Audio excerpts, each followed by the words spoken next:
Welcome to Choosing to Matter Cocktails with Chris, a space for open, honest, and unhurried conversations. In today's episode, we sit down with someone who's shaping our world with purpose and passion. I'm your host, Chris Lubkeman. Join me as we explore how our guest has chosen and chooses to matter. Dear listeners, for today's conversation, I am joined by George Orbelian, a good friend and board member at the Buckminster Fuller Institute and a general partner at Planet Positive Ventures. We've invited George to share his journey as a visionary leader dedicated to creating sustainable solutions across ecological design, venture capital, and very, very dear to his heart, ocean preservation. George, welcome to the pod. Thank you, Chris. Great to be here with you. It's great to see you. It's great to see you here, and I see you've got the Buckminster Fuller Institute right above your head. Yeah, well, It's nice to see that.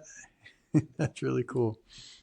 So, George, if you met somebody on the street, say here in Zurich, how would you introduce yourself to them? usually I say that I'm engaged with trying to find solutions to global environmental issues. And if someone said, like, if I ask you, so what do you mean, George? That sounds like a big thing. I would start by saying most people don't think that the solutions are possible.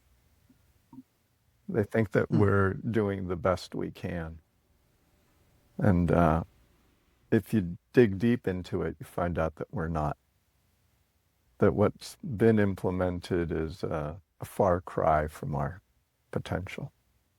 And the living examples of what is possible exist, and they're being carried out by a dedicated network of visionaries around the planet that are either being purposefully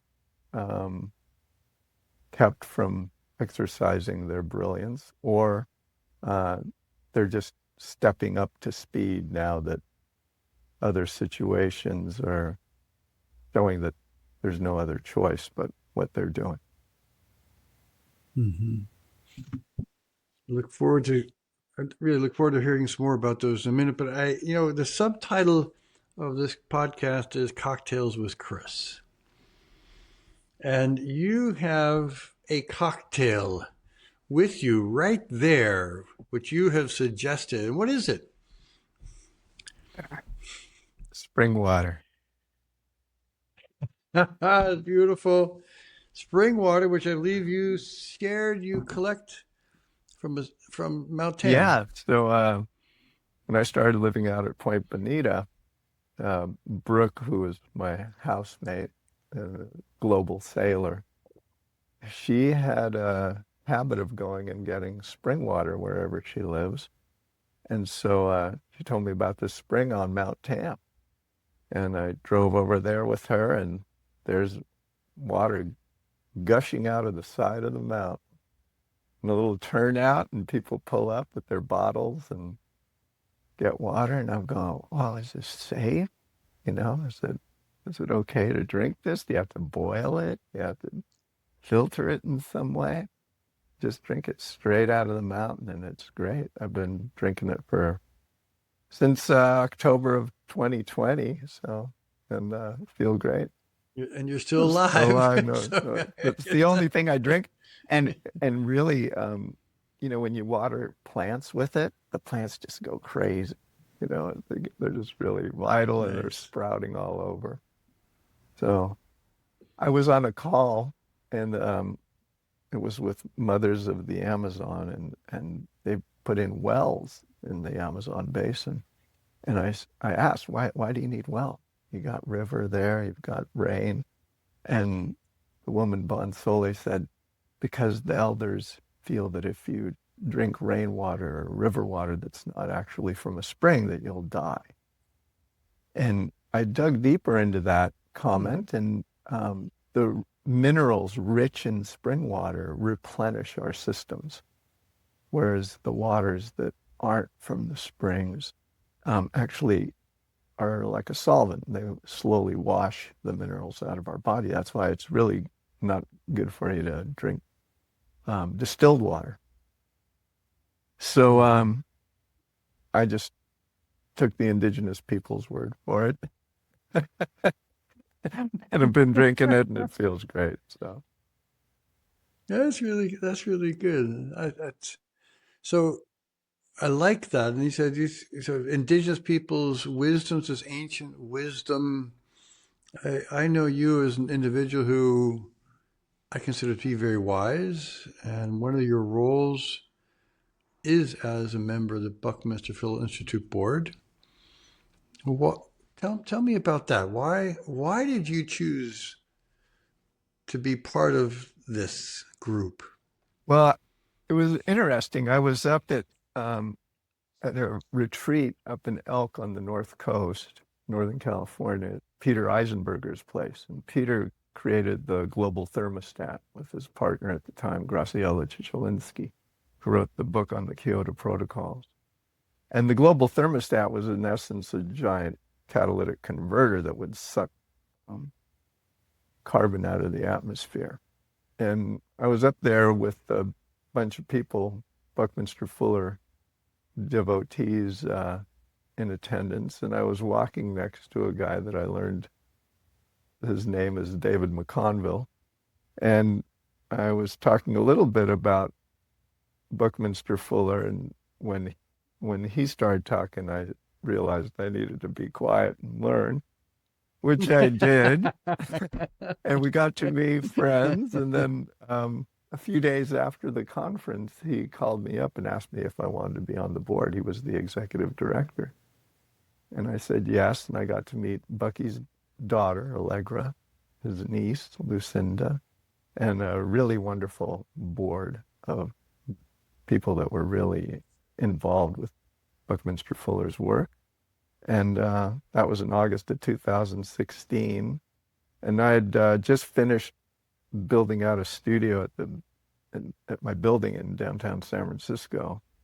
And as we got closer into the end of the year, I realized that the office in Brooklyn needed to be moved out to the West Coast. So we moved the office of the Buckminster Fuller Institute to my building, and then got started there, and everything was going along until COVID hit. Mm-hmm. And I've been involved ever since, and I get to work with Tom Chi, who is the founder of At One Ventures, and Barbara Mers, who's a incredible woman who's a former Stanford alum in law, and she worked with the Nature Conservancy and developed their strategy to raise $7 billion, and then she exceeded that goal and raised $8. She also is a Fulbright Fellow and did a lot of work with the Maoris in New Zealand. Mm-hmm. It's an amazing group of people. I know you as always an individual who tends to collect amazing people. But so, who are you?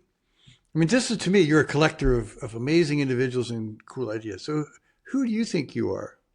Who's George? I'm curious. I'm a curious person. And Curious George is I think yeah, a monkey right. like that, There right? was, This is the yeah. I monkey. think I Okay. read that too when I was a kid. But the main thing is I'm always interested in a better way to do things.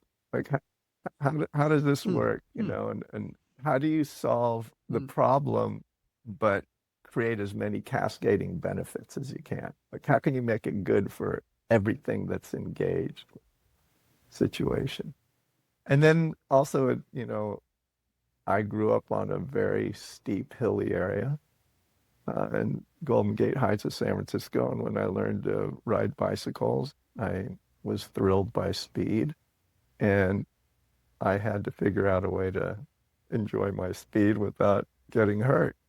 Because my mom had been a doctor, and she was always very adamant about us being careful when we played. And then that turned into becoming a motorcycle racer and a surfer. So I've always been careful in what I did. And that also requires kind of thinking things through. Mm-hmm. So tell me more about, so when you were young, when you were like 15, 16, you were fascinated with speed. Did you imagine that you would one day be on the board of Buckminster Fuller Institute? No, not at all. And it happened way earlier than that because when I was a kid, I was probably, 6, and I was going in the back of our house in Golden Gate Heights and going out in the fields and vacant lots and looking for lizards and stuff. My younger brother, 2 years younger than me, was becoming a concert pianist. He was a child prodigy. Hmm. So I was always kind of left alone because all the attention went onto him, and I Yeah. kind of do what I wanted. So I was always interested in nature, and then Yeah. surfing became an offshoot of that. Because when I was Hmm. 11, my godfather Richard Gump invited me to Moorea, Tahiti, to his home, which is now the Gump Research Station for coral reefs. And Hmm. on the pier at the Valley High Hotel and looked down into that coral reef with every imaginable color, Hmm. I through Hmm. absolutely crystal clear water. I just couldn't believe it. And my mom used to walk us down to the Academy of Sciences in Golden Gate Park because our house Yeah. was close to that. So I'm very curious about nature, how things work. Used to take things apart all the time, put them back together. Yeah. But into that, how did the fascination with the multiplicity of the colors and the life and the reef, how did that, where did that go? I I've always been awestruck by natural beauty. Hmm. I really see, the light on a flower, um, cloud. I just catch that. It just affects me. I'm sensitive Hmm. to it. And so that the other side of that is I'm sensitive when it feels awe or hurt. Hmm. Yeah. Yeah. Yeah. I know that you took to the ocean. You said you took surfing and you became very much of a surfer, and also your interest in taking things apart and putting them together, building. Yeah. So Tell me a bit about that. I was in junior high school. I read a book on surfing and then said, "Oh, I want to surf sometime." And then when I went to high school, there was a big movement of people starting to surf up in San Francisco. It's not your normal surf town, right? And I was racing motorcycles at the time, and there was a guy that surfed, and he wanted to learn how to ride. And we were talking, and I said, "Well, if you teach me how to surf, I'll teach you how to ride." So that's what happened, and I got to go down to Santa Cruz with John Spelling Senior, and learned to surf at Cal's, and then I started surfing in San Francisco, and just never stopped. I loved it so much that my whole life ended up becoming um, organized by a tide book.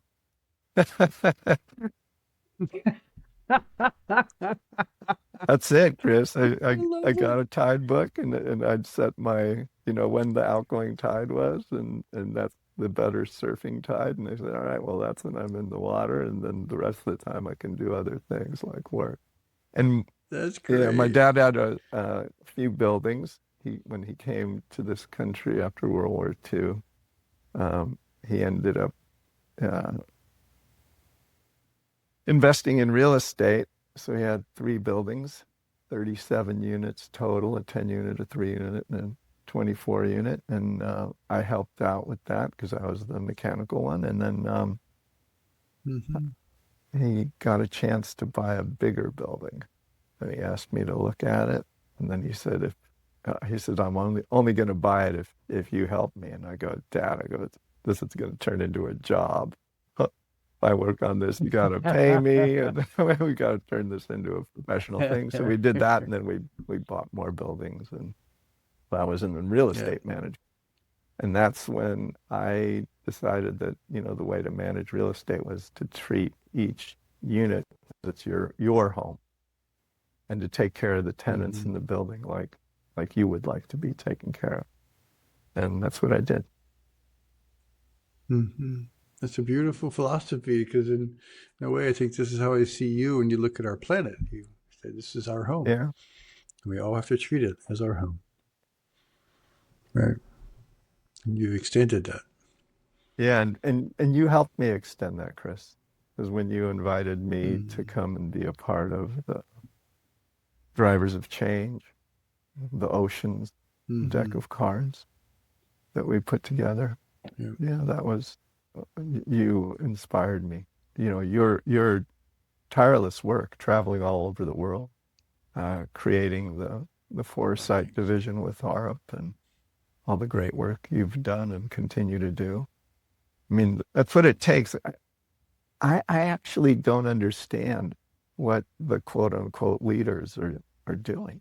It's just, it's such a miserable failure. It's such mismanagement on the grossest levels. I'm just shaking my head, and I'm going, well, luckily I know that there's people that, know better. And eventually all these, all the plans that are failing around us are going to come to light. The solutions we've been holding will become the obvious salvation. But wow. Yeah. Yeah. Well, George, we have to co-create that positive future. Exactly. This Yeah. is your mission. This is my mission. This is many of our missions, and But was there any point in that time? I mean, because as you said, you've had lots of things that you've done. Was there a point in that career where you kind of went, I'm just gonna go down to Hawaii and surf, and let everybody just do their thing? Did you ever kind of go, ugh? Yeah. Yeah, there was a point where I was ready to check out and just surf and live up on the North Coast, and that was it. Mm-hmm. And then my mother met a bioenergetic healer in Russia and invited him to San Francisco, Nikolai Levashov, and I worked with him for 16 years. And he really awakened me to, what a human's divine potential is, as far as that we can actually create reality with what we think, and that we're also, as we evolve, we're responsible for all the life that we affect, that we influence. So it's a big responsibility. And it's just like Buckminster Fuller. There was a point in his life where his daughter had died, and he thought of committing suicide. And then he realized, I can't. I don't belong to me. I belong to the universe. And so I think at some point people come to the understanding of their role on the planet. And so each in our own way, right? You must have had your story too, right, Chris? Oh yeah, we've got those too. Yeah. But I think sometimes it's just those moments where you have to. So I'll say it differently. When I like the sculptures of Alberto Giacometti, and there's one I especially like. I was here in Zurich. I recall quite often, which was when you're walking into your fate. Man lauft sein Schicksal entgegen. And it's a very, very thin figure with his, legs, a big stride. And when you're looking at that figure, all you really see is a line. You don't really recognize it at all as a figure of a human. But then when you come off to the side, if you will, off the line, you see that it's a person. And you could go to the other side and you can see the person. And so for me, I always interpret that for me is when you're always, when you're in the line and when you're off the line. And when you're off the line, you can very often find the way back. But it's very often you have to go out of the line in order to find the line again. And so to me, it's a meandering path as you find your fate. Yeah, that's also aligned with Buckminster Fuller talks about how as you evolve, you go to more and more subtle correction to, the adjustments you make. Because you start getting to, a truer line. You start to get more aligned with the truth. Truth kind of, there's a natural propensity for us to be led to truth. Lies require a lot of maintenance. you know, you have to continue pumping them into people's, attention and stuff. And I really studied how the human functions in development, especially having children. I have 38-year-old twin boys, Craig and Wade, and I now have a grandson. Ooh, congratulations! Thank you, Arca, who's 10 months old, and just holding him, looking into his eyes is a profound experience. But watching how, his little body is moving and realizing that these aren't just random movements. Every movement is programming the software with the hardware, right? They used to think that when a human baby grows, that they grow a little bit every day. But then there were some studies made that showed that they actually grow in spurts. And the reason they need to grow in spurts is because when we grow, our bones get longer. When our bones get longer, the levers change length and the vectors, the forces actually change from an engineering perspective. But then the software has to recalibrate. So if it was always in a constant state of change, there'd never be a way to coordinate the system. One has to grow, the other has to catch up, and they go back and forth. So it's really beautiful. Yeah. Life is amazingly elegant. It really is, and as you said, it's very sacred in how we have to take care of it and respect it and think of that. What do you think your teenage self would say about your contemporary self? If you would go back and say, hey, George, you'd be surprised, be proud, excited. Yeah. When I was about probably 13, 14, I couldn't imagine myself living beyond 30. Just, I just didn't, not that I thought anything was going to happen to me. It's just I couldn't project. But yeah. I couldn't project out that far. Yeah, sure. And then as I started growing, I've had an incredible life. I've got a beautiful wife, got incredible kids. I've been successful in business. I've got amazing friends. I've been healthy. I've never been in any really, too bad of accidents or anything. And I just, at a certain point, I stopped judging. And I just felt that universe has me exactly where it wants me at exactly the right time, doing exactly what I should be doing. And that's when it got really fun. And I really let go of things in 2020 when I rented the house out here at Point Bonita, because I had the opportunity to rent it. And I said yes from the soul. I mean, just immediate yes. As soon as I heard it, Jackie, who had told me about it, she didn't even finish the sentence. I said yes. And then I said, well, what am I doing? I've got this house at the beach already. What do I need this place for? But I knew I had to be here. And then Jacqueline Miller, my neighbor from Partnerships for Change, and then David Gibson, um, you know, there's all these change agents kind of circulating through this little vortex here, we call it. And I'm here because I need to be here. That's where the work Yeah. is happening. So I think you're in a perfect place to be doing what you're doing. And what I'm trying to understand is, what is it you actually do?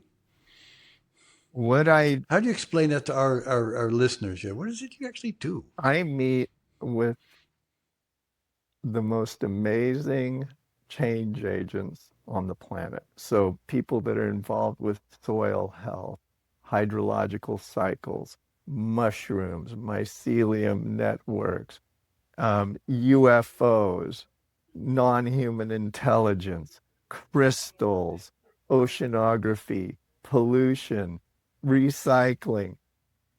I've got a wide breadth, a network, a global network of people that are really interested in how to make, as Bucky said, how do we make the world work for 100% of humanity in the shortest possible time through spontaneous cooperation without ecological offense or the disadvantage of anyone?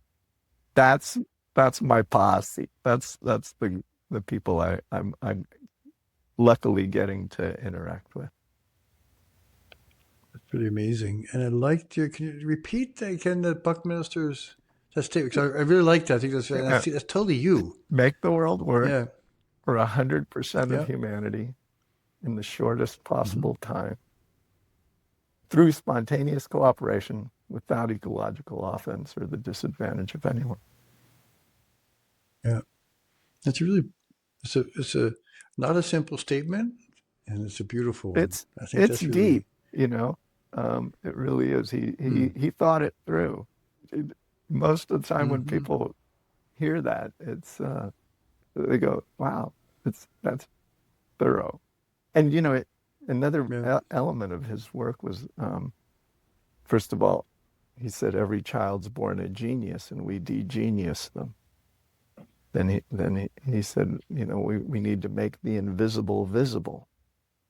And we need to have comprehensive anticipatory design science, looking at everything from a comprehensive perspective, understanding it well enough to you can anticipate what an influence or a design may do to the system you're observing, and then bringing science into it so it's constantly a learning process. And we've done that. See, this is probably the thing that fires me up the most. Chris, think about everything that you worked with one of the great engineering firms in the world, Arup, and they talk about building a better world, right? Right in line with Bucky's quote. O.V. Arup and Buckminster Fuller were friends. Buckminster Hmm. Fuller's archive is at Stanford, and I actually saw a poem that Bucky had written to Ovi. Um, Oh. yeah, so when you look at what humans are proud of accomplishing, Sydney Opera House being one of the great structures, the Golden Gate Bridge, which I get to look at all the time, start realizing that precision measurement is so important to what we've done on this planet. And Hmm. um, the only places we're failing are places where we have not applied precision measurement. When a plane Hmm. crashes, we go to the black box. We find out, oh, it was a pilot error, or there was an anomaly in the weather, and we've had wind shear, and that caused the plane crash, or there were rivet failure or metallurgical issues here or there, an engine. But um, we find out what happened. We ground the fleet, we fix the problem, and then we fly the plane again once we know it's safe. We haven't done that in the way we apply ourselves to the environment and each other. Hmm. And I think that's the next step, is that we Hmm. will we will be Hmm. utilizing the sensor data that's allowing us to precisely measure the dynamics of the entire microbiome of the planet. Because we're just, the humans are just we're one little piece of the microbiome. And Sure. that's running through us. And so all of our design and architecture needs to be influenced by that knowledge. Yeah. And will be. I think this is, especially when we look at the future, because the future is a very weird place, right? It's unpredictable and variable and all those different definitions and metaphors and adjectives and adverbs. But what inspires you the most when you're looking ahead? What inspires you the most? Power of the individual. At the end of his life, Bucky talked about integrity, because he said that unless each person is able to speak with their hearts of how they feel about what's going on. See, that the senses, Bucky pointed out, are only operating on a thin sliver of the spectrum that they're engaged with. Our eyes see a sliver of the light. We hear a sliver of the sound waves. Sounds, yeah. So he said that it's the slivers will be expanded by new technologies, and then the overall feeling that we get from the system getting simultaneous multidimensional inputs, that is very important for us to respect. That's why he said that when we keep a child from thinking what it wants to think and is inspired to think, and we pull it back into what the parents were taught or what the institutions have, then we hold humanity back from progressing the way it should. And then you have further influence of that with the social networks and the filtering, the bots, the influencing what people perceive as true or whatever through artificially influencing the number of likes or dislikes in something, and specifically polarizing certain things.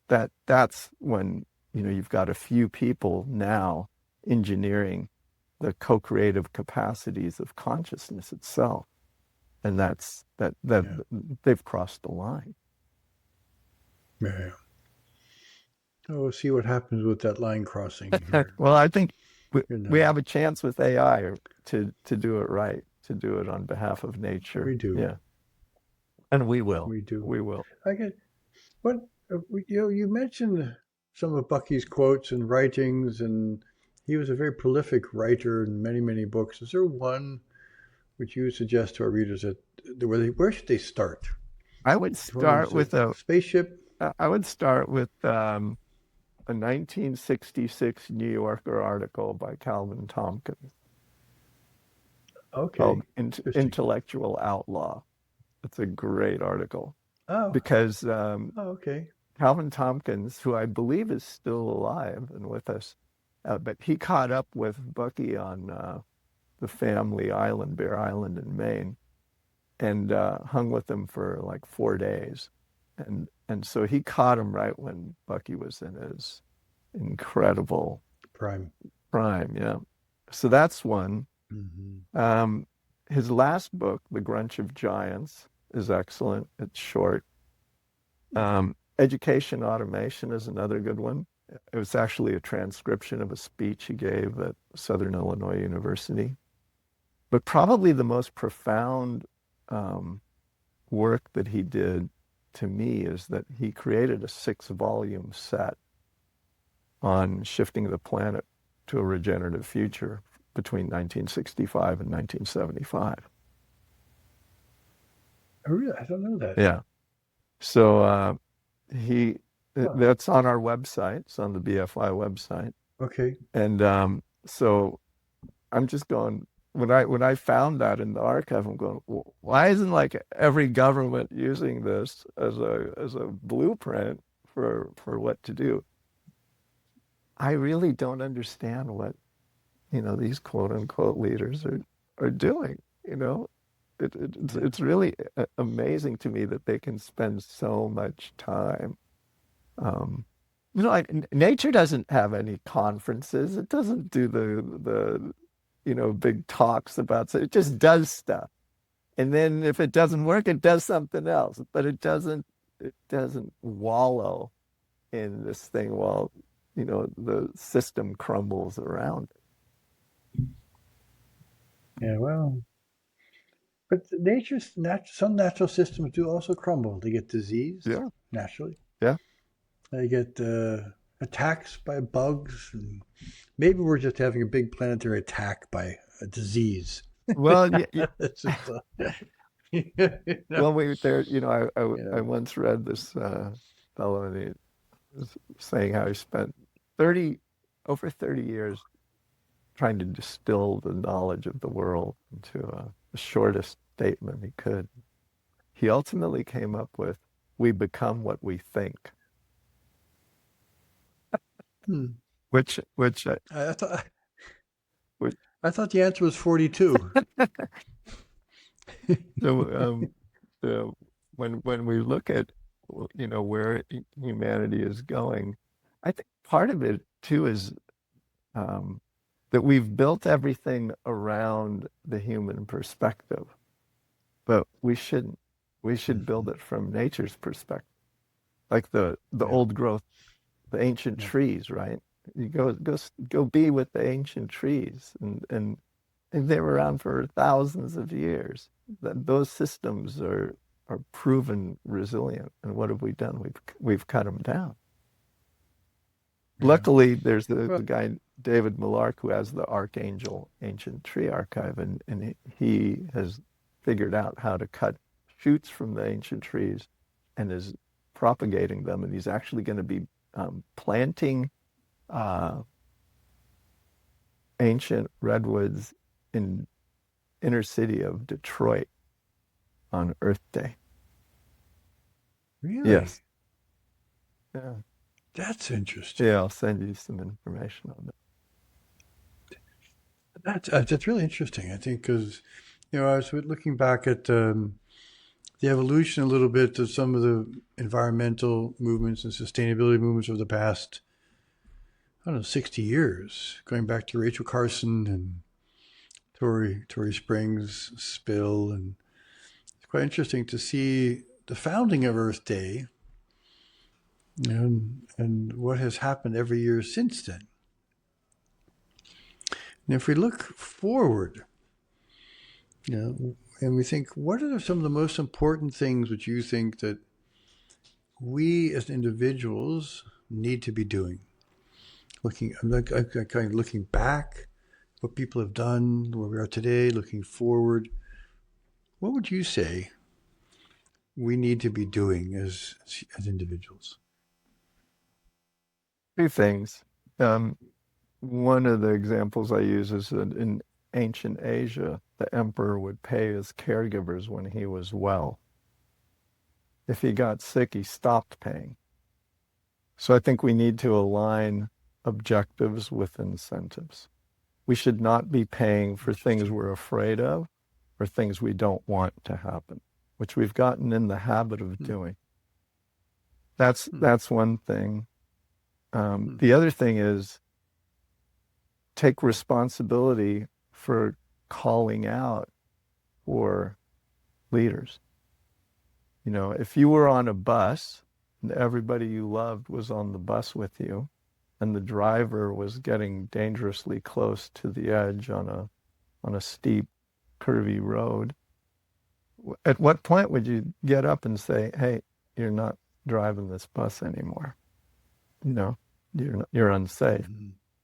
Right now we've got leaders on this planet that are, you know, putting the murder of women and children and families, destroying areas, on real time TV, and somehow the world continues instead of just stopping and being paralyzed by such a vision. Mm-hmm. What's that say about the way we've been desensitized to violence?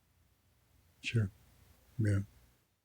So I'd say those two things: call out the management, say, hey, you failed, and we can do better. If we couldn't do better, you understand. I'm a surfer, right? You don't make every wave. You wipe out once in a while. You give it a try, but I mean, you train, you do you polish your skills, but I just don't understand what they're doing. I mean, did you ever take Yeah. a course? You've been through a lot of education, Chris. You ever take a course in blowing stuff up? No. Right? Yeah, I was in the Navy, so I did the Navy RTC. So yeah, well, I could say yes, I did take a course on how to blow stuff up. Actually, that But was so. it's a But last that was, resort, right? It's a last resort. yeah, it was. You Yeah, know, you it's not something you wanted to do. no. Well, Yeah, anybody who's reasonable, just it's a last resort. If it gets yeah, to that point, it fails, but it's a yeah, failure. But yeah, yeah, yeah, that we're just now it's just like they start chucking bombs here and there, and performing acts of mass violence without even thinking about it. It's just, it's the way we do business these days. It really is crazy. yeah. I mean, it's crazy. You gotta say it's crazy. What other species does this kind of self-destructive behavior within its own group, Yeah. Yeah. We're we're not at our proudest moment right now. Let's just put it this way, as a species. I'll agree with you that. But then I want to ask you another question. So Sure. if you take a look at where we are now, you mentioned a couple of things which we could be doing. Is there a place or a group that you say that everyone should be aware of this as an exemplar of where things need to be going in your mind? Because I like to believe in amplifying the positive. Yeah. Right? So I would You say, say, obviously, uh, Buckminster Fuller, to get into his work and the mm-hmm, circle of people around the world that work with him. And then I would say Tom Chi, the founder of mm-hmm, At One Ventures, and who I work with on the board at the Buckminster Fuller Institute. His thesis is to help humanity become net positive to nature. So all the businesses that he invests in, he's managing about 500 million now. And those businesses are set up to be better for the environment, cheaper than any of the existing companies that are destroying the environment, and able to be scaled around the world. So that's what mm-hmm, he invests in. So I'd mm-hmm. say Tom is doing the most exemplary work that I know Okay, I have to look him up because maybe we can get him onto the of. podcast Absolutely. I'm sure and he'd hear. love to be on with you. Yeah, he would be. I think that's really quite fascinating. Is there something I should have asked you about, George, that I haven't asked you about?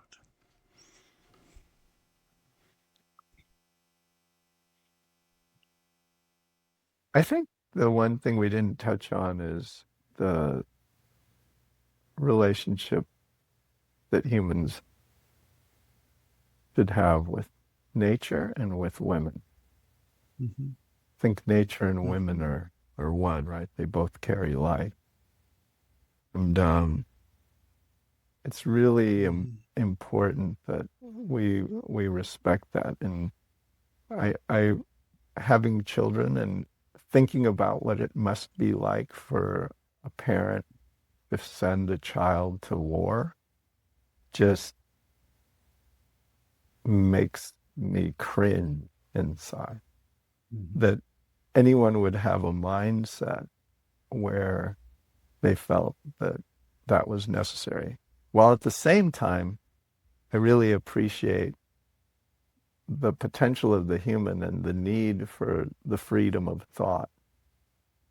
There's a point when you're evolving that if you feel that your thoughts are held back, that would be a point where that would be couldn't live that way if my imagination was bridled or constrained.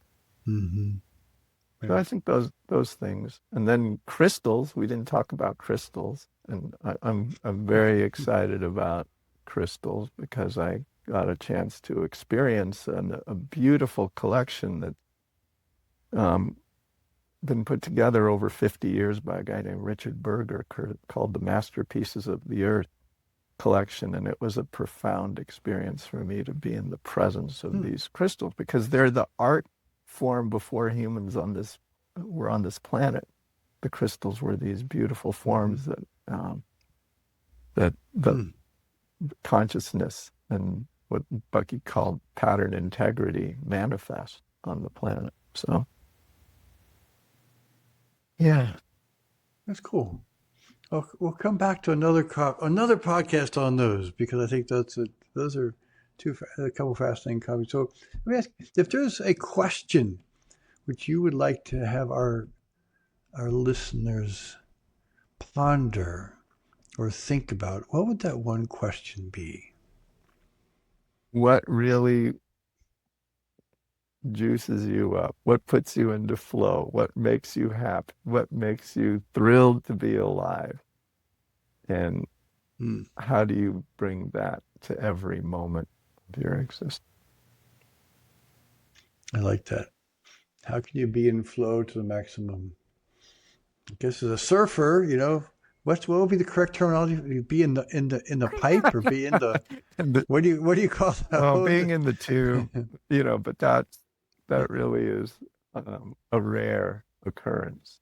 It happens once in a while when you're riding and you happen to be, in a situation where you ride inside the wave. Special moment. It really is because, one of the reasons it's so special is because, like one of the first times it happened to me, and it was kind of I took off really late on a wave, which it was very steep, and I got to the bottom and was surprised I didn't wipe out, and then pulled off the turn, and all of a sudden I was inside this tube, and it was the sound change, and everything is going in a circle around you. You're in this spiral. Oh, interesting. And then you're looking at out the tunnel, and it's like the opening is way out in front of you, and then you're still like wondering, the lights filtering through the top and the droplets are kind of hanging in the air, and you can smell all of your awareness goes to another heightened level,